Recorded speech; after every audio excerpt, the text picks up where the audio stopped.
शिव जी ही आदिशक्ति को प्रणाम कर रहे हैं। कौन शिव हैं ये जो शिव का रोल कर रहे हैं?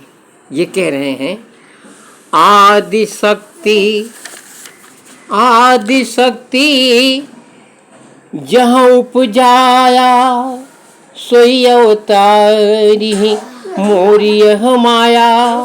आदिशक्ति जहाँ जग उपजाया सोई अवतरी मोर यह माया।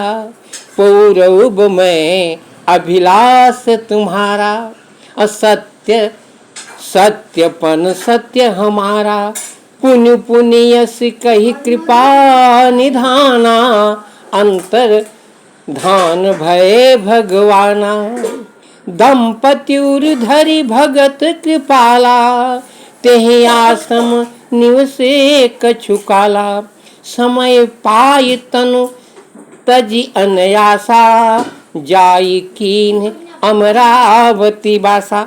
जब देवताओं को बड़ी चिंता हो गई और सब भगवान जा करके प्रार्थना किए विष्णु भगवान के पास।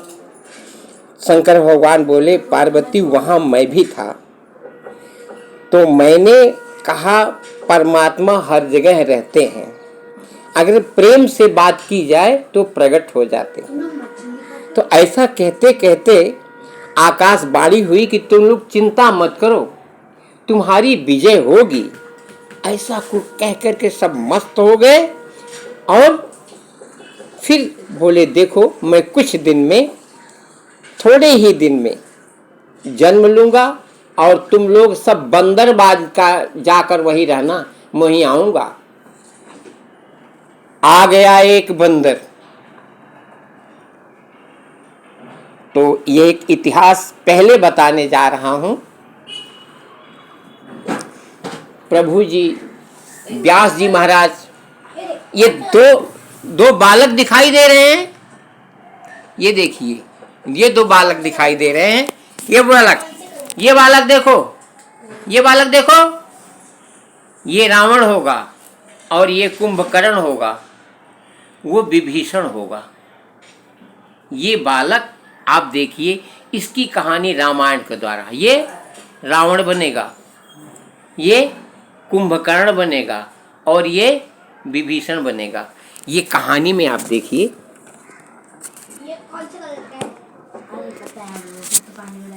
तो सुनी मुनि कथा पुनीत पुरानी। जो गिरिजा प्रति शंभु भवानी। बखानी व्यास जी प्रवक्ता से पढ़वा रहे हैं रामायण। और ये कथा जो गिरिजा जी ने पूछा था और शंभु जी ने कहा, वो बता रहा हूं कि विश्व विदित एक कई देशु। सत्य के तुतः बसई नरेशु। धर्म धुरंधर नीति निधाना। तेज प्रताप शील बलवाना। एक कई देश है, बहुत पवित्र देश है। वहाँ के राजा सत्यकेतु थे। वो बहुत पवित्र स्वभाव के थे, बलवान शक्तिवान और धर्म में धुरंधर थे। तेहि के भय जुगल सुत वीरा। सब गुण धाम महारन धीरा। राजधनी जो सेठ जेठ सुत आही। नाम प्रताप भानुवस ताही। अपर सुत ही अरिमर्दनम नामा। भुज बल अतुल अचल संग्रामा। भाई भाई परम समिति। सकल दोष छल बरजित प्रीति। जेठे सुत ही राज नृप दीना। हरि हित आप गमन बन कीना। शिव जी पार्वती से कहे सुमुखी, भगवान की राम लीला देखो, ये लोग कितने अच्छे हैं। कैकेयी देश के राजा सत्यकेतु धर्म धुरंधर थे। उनमें धर्म में कभी कोई कमी आ ही नहीं सकती थी। और कुछ दिनों के बाद उनको 2 पुत्र हुए, प्रतापभान और अरिमर्दन। और उनके यहाँ मंत्री के रूप में रहने वाले जो उनके मंत्री थे, उनका नाम ही धर्म था।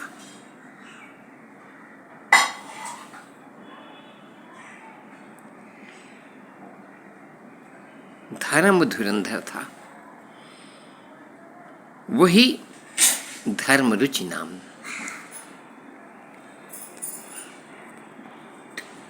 तो आगे आगे बताइए क्या हुआ। वो लोग इतने, राजा सत्यकेतु धर्म में एकदम से प्रविष्ट हो गए।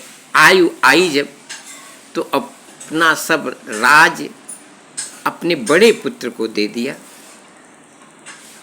प्रतापभान को, और तपस्या करने के लिए वन में चले गए।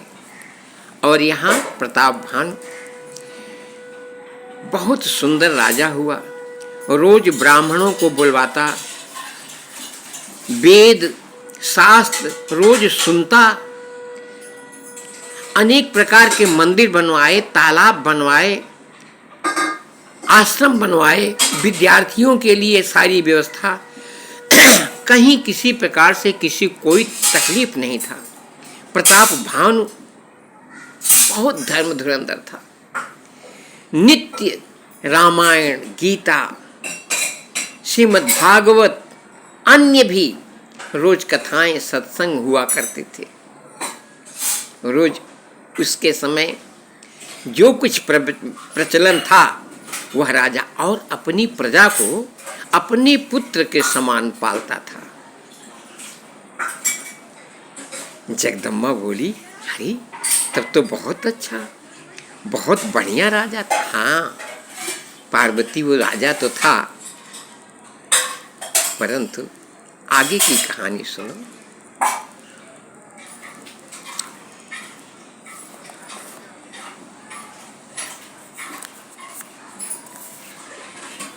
जो प्रतापभानु था, जिसका पूरा यश पृथ्वी पर फैला हुआ था,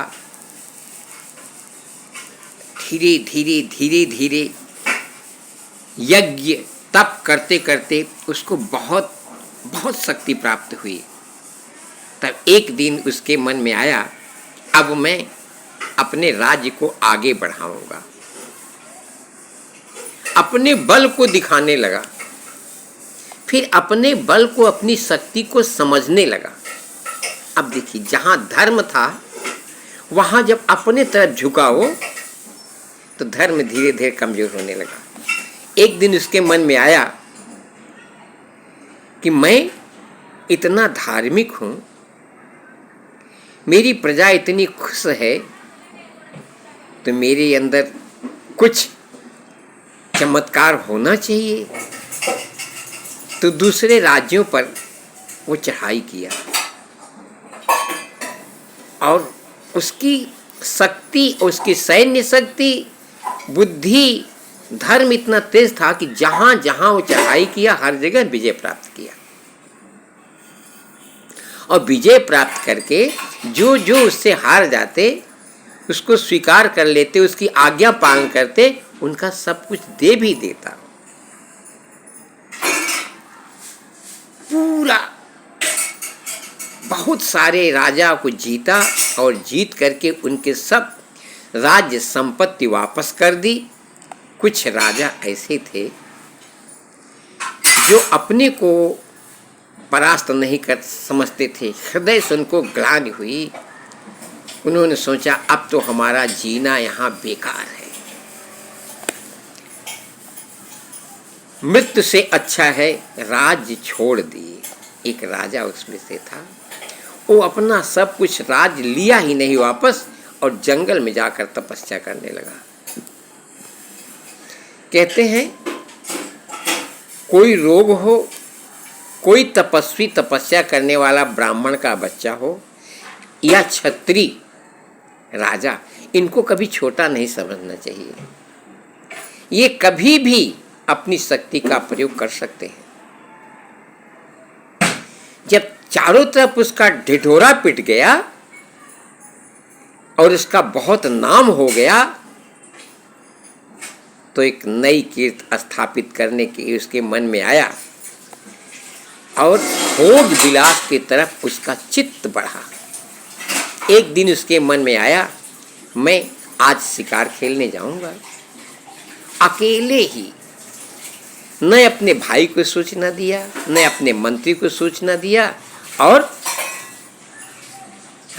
अपने घोड़े पर सवार हुआ और चल पड़ा। जैसे ही कुछ दूर गया, उसका रोष बढ़ता जा रहा था, आज कोई अच्छा शिकार मारूंगा।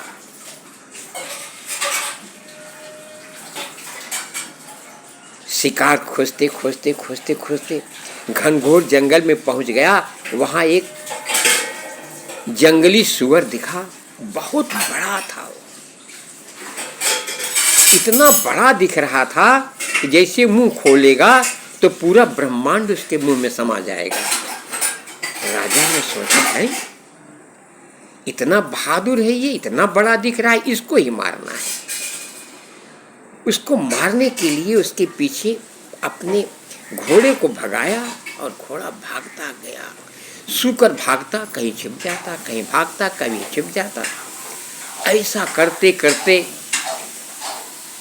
वो घनघोर जंगल में गया और राजा अपने को परास्त समझना नहीं चाहता था। उसके मन में आया कि मैं जब पूरी पृथ्वी का राजा हो चुका हूं, कि एक साधारण से सूकर से परास्त नहीं होगा, इसको मारूंगा जरूर। लेकिन वह राक्षस था, वह राक्षस था। और जो राजा दुख होकर के तपस्या करता था, उसी का मित्र था। काल का रूप बन करके, प्रताप भानु का काल का रूप बन के वह उसका मित्र राक्षस प्रेत उसको खींच करके जंगल में ले गया और बहुत रात तक परेशान करता रहा। अंत में राजा जब थक गया, वो मिला ही नहीं, तो राजा को दुख तो बहुत हुआ और थक भी चुके थे, उनको प्यास लग गई। तो देखे एक मुनि का आश्रम दिख गया और मुनि का आश्रम समझ करके वहाँ गए और अच्छी प्रकृति के थे। संत को प्रणाम किया और हृदय से प्रणाम किया। उनके अंदर छल नहीं था, और उनके ही नहीं, उनके पूरे परिवार में जो दोनों भाई थे आपस में इतना प्रेम रखते थे, कभी भी किसी प्रकार की छल की बात नहीं करते, एक दूसरे के लिए अब सब कुछ न्यौछावर करते थे। पूरे परिवार सात्विक थे, कहीं कोई दोष था ही नहीं।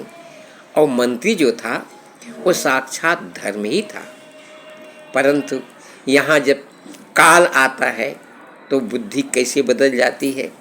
न अपने भाई से पूछा, न अपने मंत्री से पूछा और चल पड़ा। जब उस आश्रम में देखा, मुनि को प्रणाम किया, तो मुनि ने बड़े स्वागत से बोला, अरे आइए आइए, आपकी क्या सेवा करूं। बोले, महाराज मैं प्यासा हूँ, रात बहुत हो चुकी है और मेरा घर यहाँ से बहुत दूर है। बोले, अरे बस चिंता मत करो, तुमको सारी व्यवस्था यहाँ करेंगे। अगर तुम रहना चाहते हो तो मेरे आश्रम में रहो, क्योंकि रात हो गई है, अब तो तुम्हारा घर बहुत दूर है, यहाँ से पहुँचना तुम्हारे लिए बहुत दुखदाई होगा। मेरे हृदय में है कि तुम यहीं रह जाओ। प्रताप भानु उनको संत समझ करके बोले, ठीक है महाराज, मैं आपके आश्रम में विश्राम कराना चाहता हूँ, बाहर लेट जाऊंगा। बोले, नहीं नहीं, यहीं रहते हो। तो नकली वेश देख करके भूलना बहुत बड़ी बात है, परंतु वेश में बहुत बड़े विद्वान वैज्ञानिक लोग फंस जाते हैं। प्रताप भानु इतना सात्विक होते हुए भी समय के हिसाब से फंस गया। और जब उसने पूछा बेटा कहाँ से आए हो तुम, तो बोला राजा, उसने कुछ छुपाया, बोला मैं राजा सत्यकेतु के जो पुत्र हैं प्रताप भानु, उन्हीं का दास हूँ, नौकर हूँ। बोले हाँ हाँ हाँ हाँ हाँ, तुम अकेले कैसे चले आए यहाँ? बोले बस मैं अपने राजा के लिए, मेरे मन में आपको सेवा करूँ तो कुछ शिकार के लिए यहाँ आ गया था। बोले अच्छा अच्छा, चलो बहुत अच्छे हो तुम, आराम कर लो। फिर उन्होंने पूछा श्रीमान महात्मा, भगवान मैं आपसे पूछना चाहता हूँ, आप कौन हैं? बोले बेटा मेरे से मत पूछो। बोले नहीं बताओ। बोले देखो हमको कोई नहीं जानता, मेरा नाम है एक तन, मैं जब से पैदा हुआ हूँ कभी गांव गया ही नहीं हूँ, मैं यहीं रहता हूँ और हमसे किसी से कोई मतलब, लेकिन तुमको देखकर आज मेरे हृदय में प्रेम आ गया है। मैं जान गया बेटा, मैं बहुत कुछ जानता हूँ, सारा इतिहास जानता हूँ, तुम भले ही नहीं बताए लेकिन मैं जान गया, तुम राजा सत्यकेत के बड़े पुत्र प्रताप भानु तुम ही हो, तुम्हारा भाई अरिमर्दन और तुम्हारा मंत्री धर्म, ये सब पूरी कथा जानता हूँ। और मैं तुमको बताऊंगा, राजा के मन में बहुत समझे बहुत अच्छा हो गया, आज मेरा आना बहुत लाभदायक होगा। मस्तक पर अब भगवान समझ करके अपना मस्तक महात्मा के चरण पर रख दिया।